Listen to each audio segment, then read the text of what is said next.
Hi, everyone. Welcome back to another episode of the Holistic Pharmacy Podcast. And I have with me today a very special colleague. Her name is Tammy Davis, and she is a pharmacist and a clinical neuroaromatherapist. So, welcome to the show, Tammy. Thank you so much. Thank you. It's good to be My here. Yeah, my pleasure. We got to know each other over these last couple of months through RPH Ally and the work that we do there. And you were a guest lecturer in my class and my program. So really appreciate you. And I really want to just dive in today and learn about your journey into clinical aromatherapy from pharmacy is my understanding. So what hmm got you interested in pharmacy? How did that journey look like? How did you grow up and how did you become a pharmacist? I that's a really wow. I've always been intrigued with health, and the way it all just kind of unfolded was my sister was actually diagnosed with a rather serious health condition. She was born with a hole in her heart, and it developed into a an enlarged heart. And then there was complications with respiration, the respiratory system, and ultimately, what she lost her life, and as a result, what took her life was the development of a neurological cyst. Um, they ended up pulling out 90 cc's of fluid, so it was rather substantial. Um, she was 13, and my father made a statement because everybody kept saying it was an inoperable tumor. And his statement to the doctors was, there's just no way that this child has all of these separate conditions. There's got to be something, there's got to be a connection to all of this. And it was through her passing that on a very deep level, committed to getting to know, to becoming a part of the health industry and really wanting to touch people's lives through, of all things, pharmaceuticals. Because I had gone to the dentist and met the dentist was actually graduating from pharmacy school. And through between my sister's transition and meeting Charles, Dr. Kopic, we really hit it off. I became very interested because it seemed to me that I could make a difference in the field of pharmacy. So that's how I got into pharmacology, and then from there,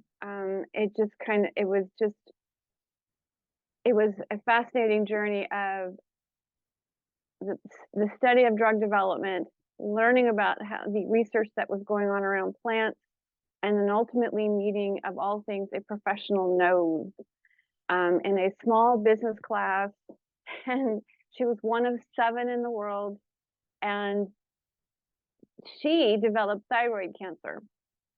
And her statement was that it was thyroid cancer was due to the synthetics that she was working with. She was convinced that it had a direct impact on her endocrine system. And so what she did was she left the industry and began her own natural fragrance company, and invited me just to kind of like as a side hustle, kind of like a side gig, just play in the lab with her. And so I did. And ultimately what ended up happening was the effects that these oils were having on me. I knew nothing about essential oils, nothing. I mean, I had no, I was so wrapped up in scent that it was just, I was finding myself to be highly energized. I could feel myself getting really, really, like I said, just energized is the best way. I wouldn't say stimulated, but there was just a surge of energy, or I would find myself the exact opposite. So supremely relaxed. And it was nothing I was doing other than just mixing perfume at the time. And ultimately, she took me to a various number of industry um, symposiums and whatnot, workshops, and that's where I met Robert Tisserand first off, and then I met his colleague Kurt Schnellbelt, who is an organic and biochemist from Austria, and that works with oils and was teaching about oils. And because of the science that he was talking about, it just hooked me. So that is kind of how it all became linked. That's how it all became. That's how it started. But what I do now is completely different than what I was even doing back then. Wow. Well, thank you so much for really taking us on that condensed journey of your professional development. And I also appreciate you sharing your personal story, which is really tragic. And I'm so sorry that you had to go through that loss. And it's really profound. It's an initiation, right? Even though it's a death, that often like gives life to something else. So you were able to transform that experience to use it for good, and to go into the health profession and to help other people perhaps in different ways. So I want to ask you, how did you find pharmacy to be, part of the system of healing? Like, how does pharmacy help us heal? And how does it relate to aromatherapy? How are you able to play with those oils in the sense as a pharmacist? This is a great question. Pharmacy is a fantastic field because what they're doing in pharmacy is they're really studying plant constituents. They've been studying plants we've been using plants for thousands of years. One of the very first examples, early examples that we have of the development of medication is through Merck, the big pharmaceutical company. Back in the 17th century, I get the chills just thinking about it. Back in the 17th century, Herr Merck, he had an apothecary in Germany, and he was really wanting to support people. The tragedy was there was a terrific amount of pain that plants were not able to touch. They weren't enough. And ultimately what he did was he found a way to extract the alkaloids of the poppy plant because he knew that the poppy plant had a sedative, it had a medicated, it had that pain relieving, it had an analgesic effect. So what he did is he found a way to actually extract those alkaloids. And as a result, we have codeine, morphine, and of course, well, the evolution of heroin. But that is the original, to me, that is a profound story of how they were able to use plants and begin to create concentrations of it so that it could impact health and make a difference. And today, we continue to do that. Pharmacology fascinates me to this moment because even through the pandemic, they were really digging into plants. Now, when I talk about oils, there's not a lot of science to the oil as an individual oil, but there's a tremendous amount of evidence to show that these constituents that do exist in genuine essential oils, I could cry. It gets me so worked up and excited because these constituents really have what they're doing is they're assessing they're assessing the pharmacodynamics of these constituents is how I would say it, because they're really paying attention to how these constituents influence various genetic receptor activity as well as liver enzymes. So for the metabolism and the elimination, they study all of this, and then what they're doing in the labs is they're recreating these in a concentrated dose along the same lines that Mr. Merck was doing, which is just creating a concentration. So this is how pharmaceuticals actually do make a difference, because when it comes to essential oils, for as profound and as beneficial as they are, when we get to the advancement of disease and health and disorders, they're not enough. And so the concentrated amount really influences activity in the body that can promote, obviously, symptom relief.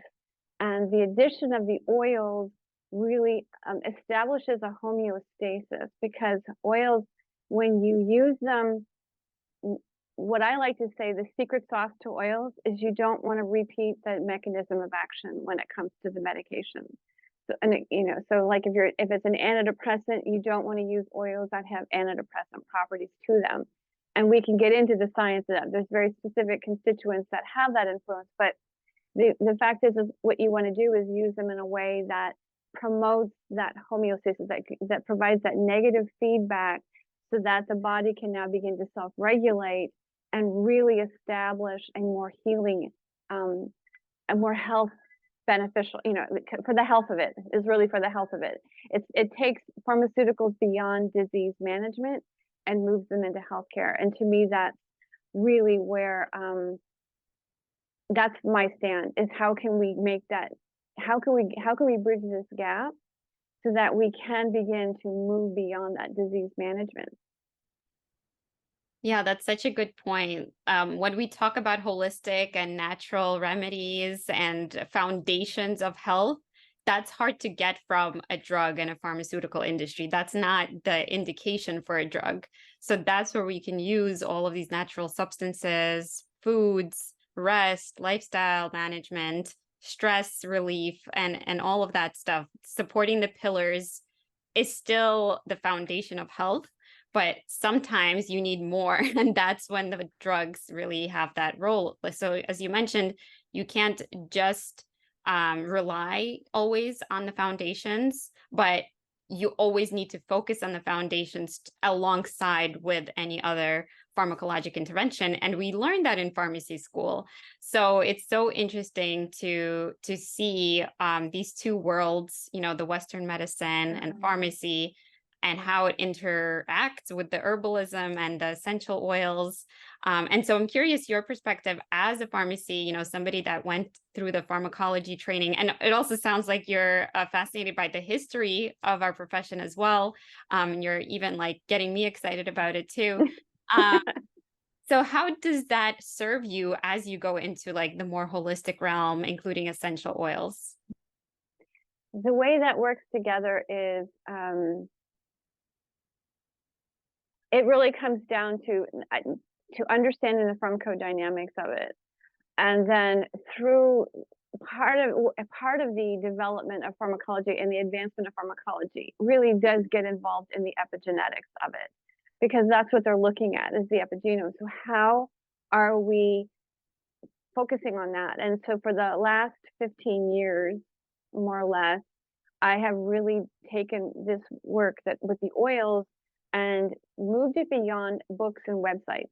And what I mean by that is, because of the studies that they're doing on the epigenome when it comes to plant constituents and drug development, one of the things that they're actually trying to figure out how to do is create synergy. They're using there's a lot of nanotechnology that's actually getting added, that's being included in the development of medications, for the advancement, for this, for the synergy. Yet the synergy is something that exists naturally in plants. And so what I've done is really dig into, by paying attention to the pharmaceutical studies and recognizing how these constituents are, how do I want to say, how they are being processed by the epigenome, how they're being metabolized by the gut flora, by, how they're being eliminated. Looking at it from that level, they have actually been able to identify the individual properties of every oil. So every oil basically has, and it's got a very unique way of influencing the system. And through pharmacy, I've been able to, because of the work with the epigenome, the pharmacogenomics has really made a big difference in how we can apply oils at that level. So that we now are able to personalize them, as opposed to somebody just picking up a book or going onto the website and trying to identify which oil.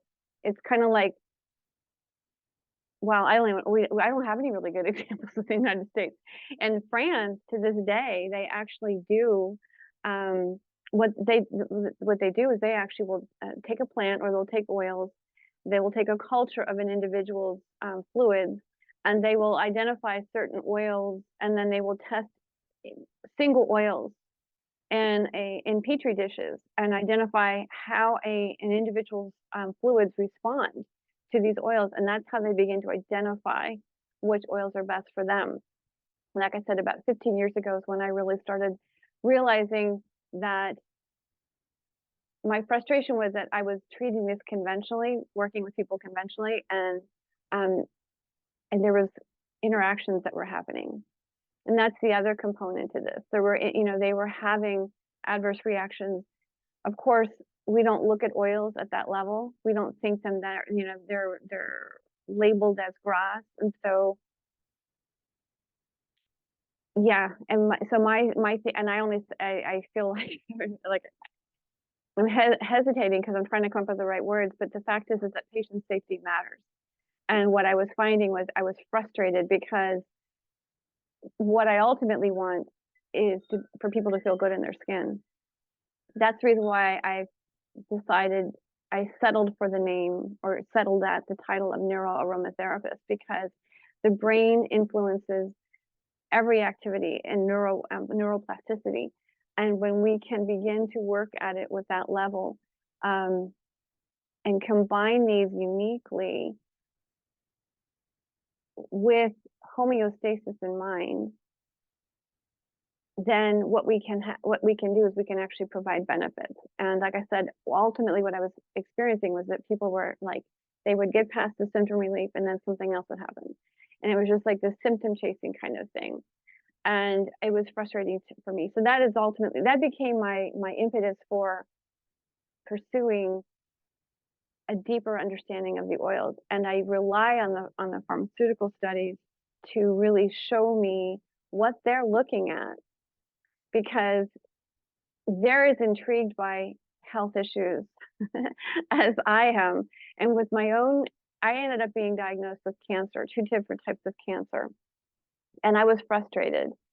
Well, that's putting it mildly, actually, because I lived the lifestyle and I was even embarrassed, to be honest with you, because here I'd been living the lifestyle of using oils and I still ended up with health issues. That really became the next foundation for wanting to up level this, because of my commitment to my sister. I wanted to find out how can we make a difference for people.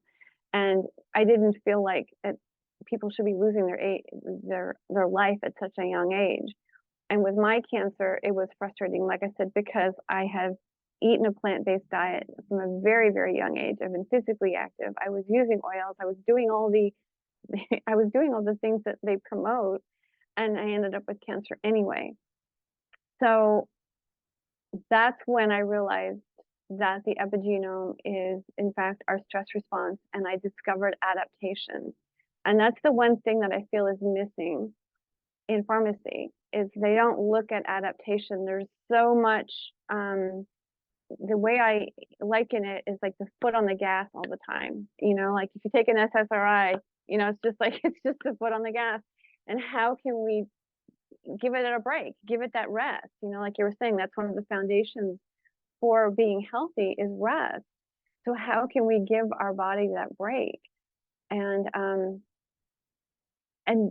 my gosh, this goes really deep, because that's when I started really discovering endocrine disruptors, and the way they're looking at that, how these actually do exist in oils. Oils are a lot of the times, can create further issues in the system. So taking all of this into consideration, it's fair to say that for the longest time, I had my head buried in books, and but I feel like it was for the right reasons, because ultimately there is a way to end dis-ease.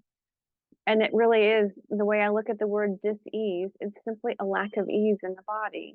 That's what it is. And although pharmacy is very, very well intentioned, and we all get into this field because we want to make a difference for people's health, my frustration was in the fact that it was only getting people so far, and then there was the next, and then there was the next. And as I said, it was working with a group of autistic children that I discovered the adverse reactions that were occurring between oils and medications, and then there was my cancer. And so it just did a flip. And that's why I say the secret sauce is don't duplicate the mechanism of action for the sake of patient safety. Wow. Thank you so much for sharing all of those clinical pearls with us, and also your own experience. Again, I do feel like people who are representing, right, with their lifestyle and their choices, a certain position.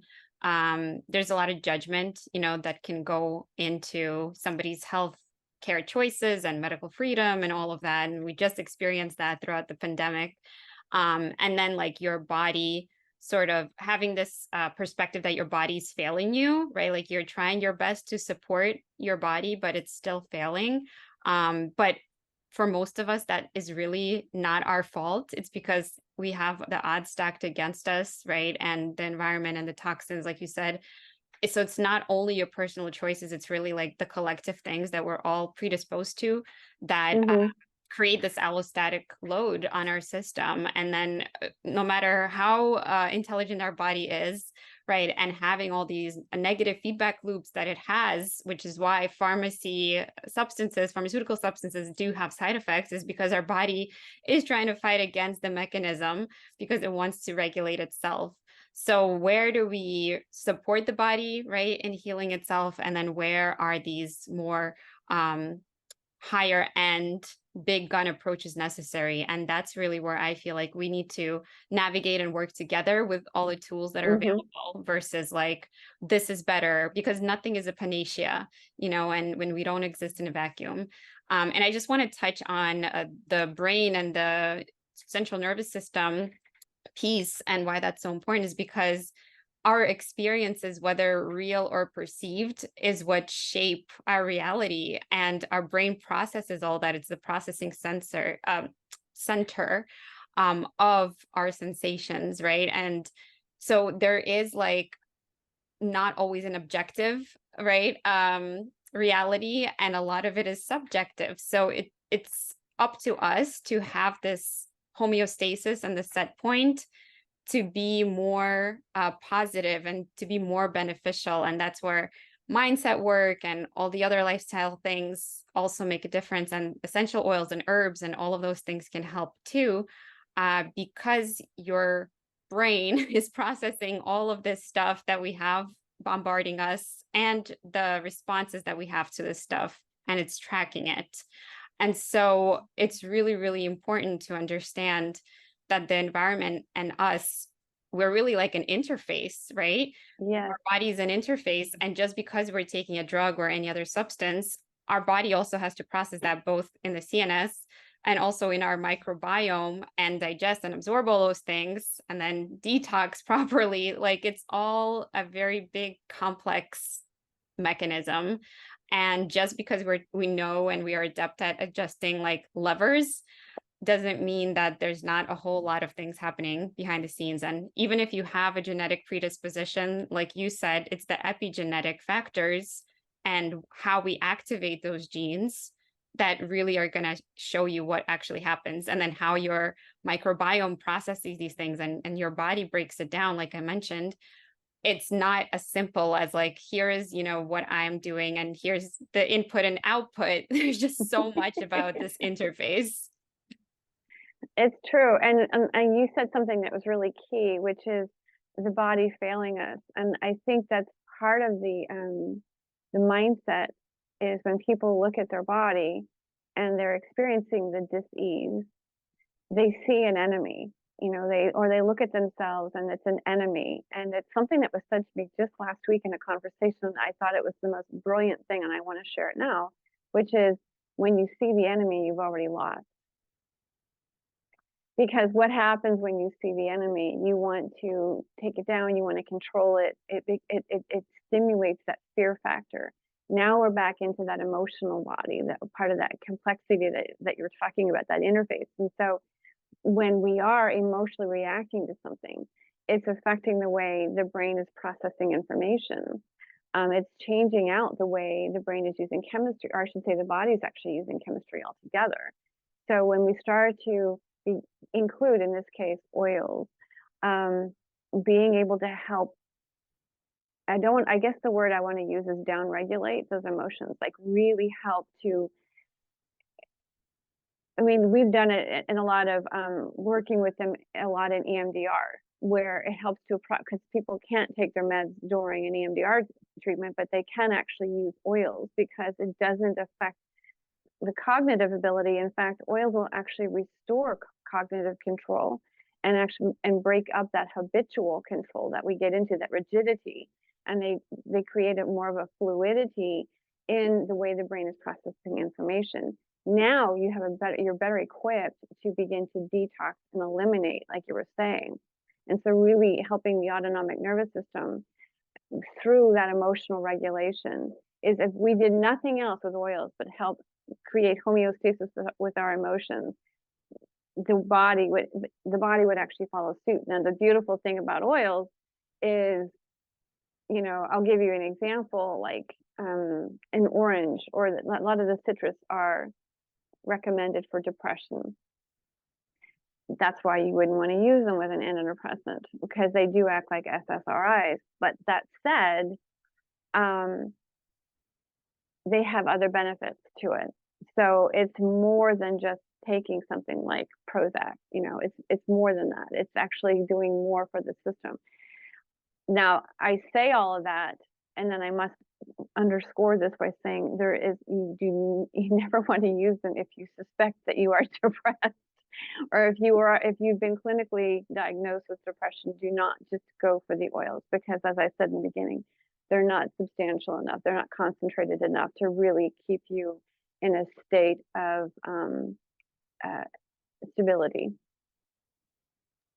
Yeah, that makes a lot of sense. And the safety component that you are honing in on is so key because, again, most people just tend to like think in dualities, like black and white, like this is good for me, this is bad for me, this is always good, this is never bad. And it's just not the case. The world doesn't work that way. And it's important to recognize like the polarity only goes so far, but there's so much gray area. And that's why working with a practitioner who has studied and done all the research and has experience is super important. And then that mindset, like you said, about the relationship you have with your body and with healing and being ready to heal. And instead of seeing, your body as somebody who's betrayed by their body, right? Having maybe that gratitude for all the things that are going well and focusing on supporting your body to continue to self-regulate and support healing processes, because your body is always on your side. And I've also noticed, like we have war on cancer, we have war on drugs, war on this, war on that. I am so glad you said that.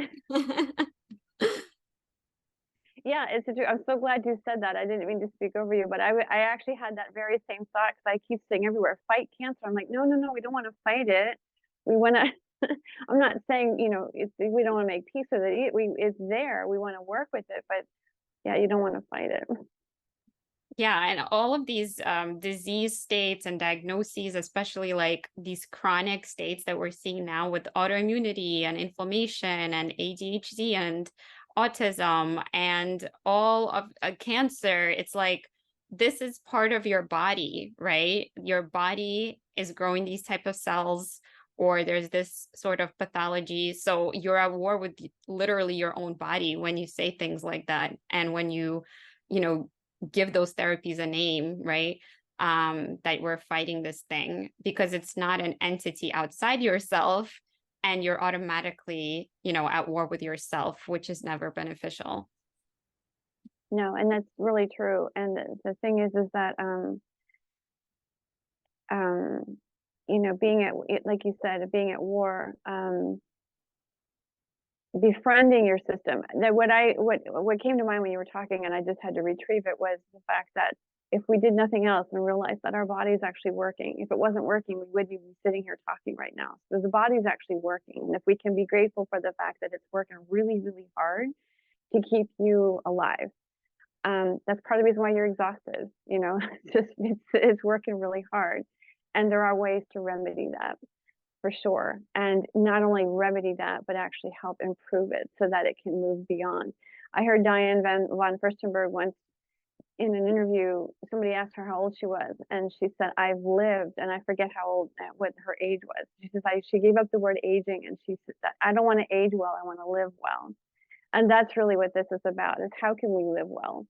The quality of life matters, and the one thing I have to tell you, Marina, that really disturbs me more than anything is that we're bringing children into this world and they're observing. even if we said nothing, they're observing the the the belief system with it, which is we grow up, we end up with health issues, and then aging is painful and degenerative. That's what our kids are learning, regardless of whether what they're told, they're seeing it. And I feel like it's time to change that path, to give them a different model, because the different model is definitely possible. And that's what I see for them. Yeah, and we've also lost the reverence and honoring our elderly population. We like throw them in a nursing home and forget about them, when there's a lot of wisdom that they have for us. And we also don't honor our ancestors or tradition. And it's part of like a bigger cultural shift. But I'm so glad that we're even having this conversation and recognizing that. But I don't want to get off topic. I really want to learn more about your career trajectory and how you've Mhm. evolved from wearing the pharmacist hat. So what jobs have you had, and how do you practice today as a pharmacist and an aromatherapist? Well, I've actually worked in I worked in treatment facilities, in administering medications, prescribing medications, recommending medications, and so forth, and began to introduce oils at that level. That's where we got involved with EMDR. Um, so that was the role I went from. I guess you would say I didn't ever work. Well, I did start out actually in corporate pharmacy, and then it was more in specialty at that point. I went into a specialty which was more along the lines of mental health. And then from there, just I began to integrate oils while because I was there and I was able to do it. I had full range of, that was within my scope of practice, and it remains within the scope of practice. Um, and so now what I do is I work side by side with pharmacists who are still who are a part of a staff or who have independent pharmacies. We work together. I do some clinical consulting with a couple of neuro rehab centers to be able to introduce oils again for the patient's safety, because we have a lot of kids, teens, and adults who are in these facilities taking medications, and they're actually using oils in these facilities. So I do a lot of teaching and consulting along those lines as well, to make sure that these patients are able to get the most out of their treatment, and while benefiting from the use of a more holistic approach or an integrative approach. Yeah. Thanks for sharing that as well. And I want to ask you, for our audience out there that may be a pharmacist that's interested in essential oils or other holistic modalities, what would what advice would you give them about how to break into this industry, right? It sounds like for you, it was kind of like meeting the right people, right place, right time, and then it just kind of went, and maybe there was some synchronicities. So how could somebody like facilitate that for themselves, or what other tips do you have for them? The first thing I'm going to say is stay away from AI. I say that because I actually did have a pharmacist. Um, he kind of gave me a little challenge one day because he's wanting to get more into consulting, and he input a patient with medication. I think it was metformin, and then there was a statin, and then there was a blood pressure med, and they came back with its own recommendations, including oils, and I just took it apart because, especially with the oil, I'm like, that's just not going to work. So don't consult AI, whatever you do. And they're just pulling information. AI is just pulling information off a website and books. That's what it's doing. But the recommendation that I have is, wow, that's a tough question. I'd be happy to get on the phone with people, because this is actually a field that I've developed. This is not something and I am really committed to teaching people how to do this. I would say dabble in at least in some complementary and alternative ideas. Get a feel for plants in general, herbs and nutrition, and really get a feel for that. And you're welcome to get on a call because I'd be happy to explain more about this and talk more about this. Because, like I said, it's a field that I've developed. And but I don't want to take it to my grave. I don't want to take it to my grave. That's really what this is. And so my tip is start digging into some complementary.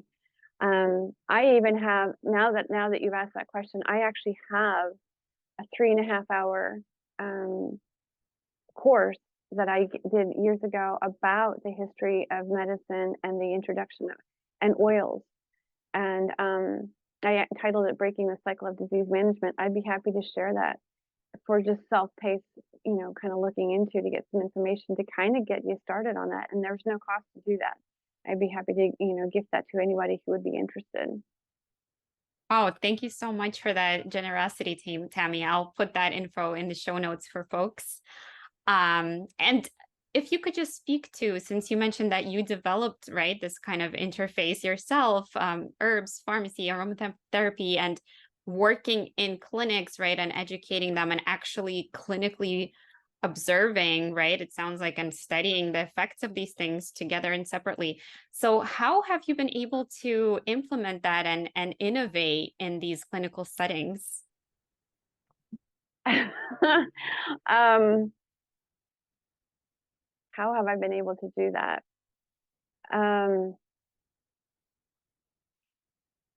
I oftentimes, what I would do is I would sit with clinical directors, give them kind of firsthand experience, let them experience it for themselves, and then just go from there.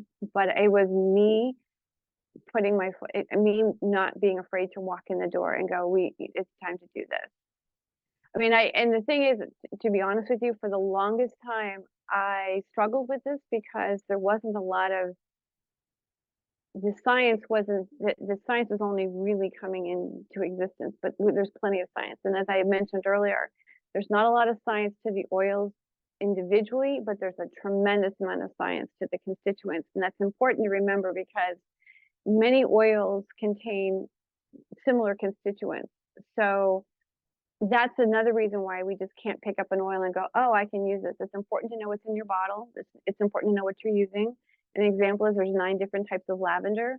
There's, like 7 or 8 different types of rosemary. I mean, there's a tremendous number of different types. So the chemotypes are important. And, but that's how I got in. That's how I was able to innovate, was just really be willing to show up and say, hey, look, this is what I have. And people that were ready to listen and experience it, that's how I got my foot in the door. Yeah, this brings up another couple of questions. How do you even find these doors? And then how do you like knock on them and offer those invitations? I started looking for, what I do is I start looking for people who practice functional medicine, who are doing integrative medicine. Fortunately, we have, the Institute for Functional Medicine, and they actually have their list of, professionals. And so I started doing individual research. I would have other people assist me, and we would research different locations and see what they were about. It might not even be in alignment with them, but if there was any hint that it could be in alignment with what they were promoting or what they were wanting to provide in the way of service, then that was, I don't want to say it was a target, but it was at least a door to knock on. And looking back on your journey, right, as sort of like an innovative career and you paving it yourself and it being nonlinear, what do you think, as far as could this be replicated? Could this be taught to other people wanting to carve out something similar? Do you feel like it's easier now than before? Or like looking back, what do you think? Like, was it worth it to you? Are you happy that you did it?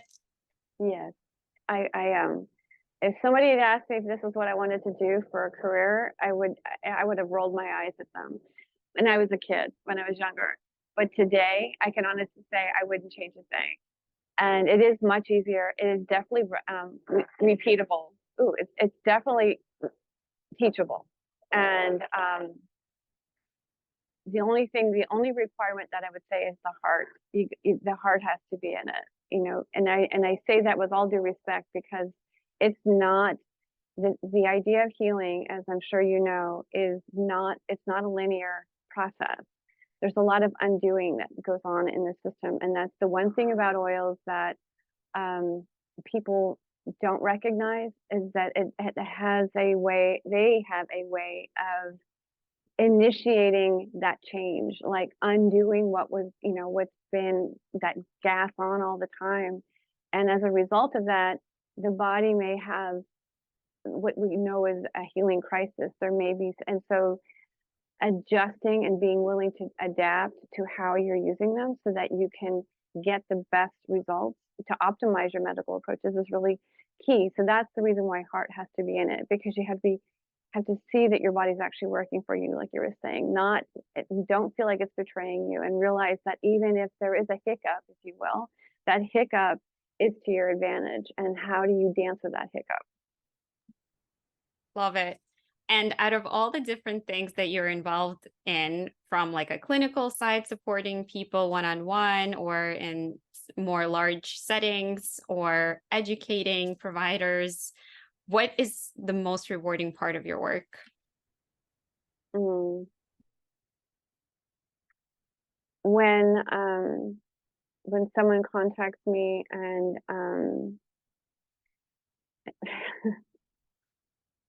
the most recent one is a woman with stomach cancer. She was stage 4, and she's cleared of cancer. Yeah, and that came from the doctor. That I got that phone call on Friday. Those are the most rewarding moments, because you talk about undergoing. She was going through chemo. She was using oils. Um, it was a journey. It was an absolute journey, and she's been cleared of cancer. So those are the most rewarding ones, when we see the benefit of what integration can actually do. Wow, that's amazing. And considering your own history, is cancer one of your specialty areas? I would say yes. Wow, Yes. that is huge. I have to pass that along. So, I want to thank you so much, Tammy, for coming on and sharing your beautiful heart with us and your journey. And I want to ask you if you have 1 or 2 more minutes for a rapid fire round. Sure. Okay, awesome. So, number one question I like to ask everybody is, what's the number one thing you would recommend to somebody to improve their quality of life right now? The number one thing to improve the quality of your life is to put your feet up and put your feet up and my gosh, yeah, put your feet up and just enjoy. Know that this is the moment. This is your moment. You've been given this moment, and savor it. You used the word reverence earlier. Savor this moment. Beautiful. And I know you just said you have no regrets about your journey, but if you could give one piece of advice to your younger self, what would it be?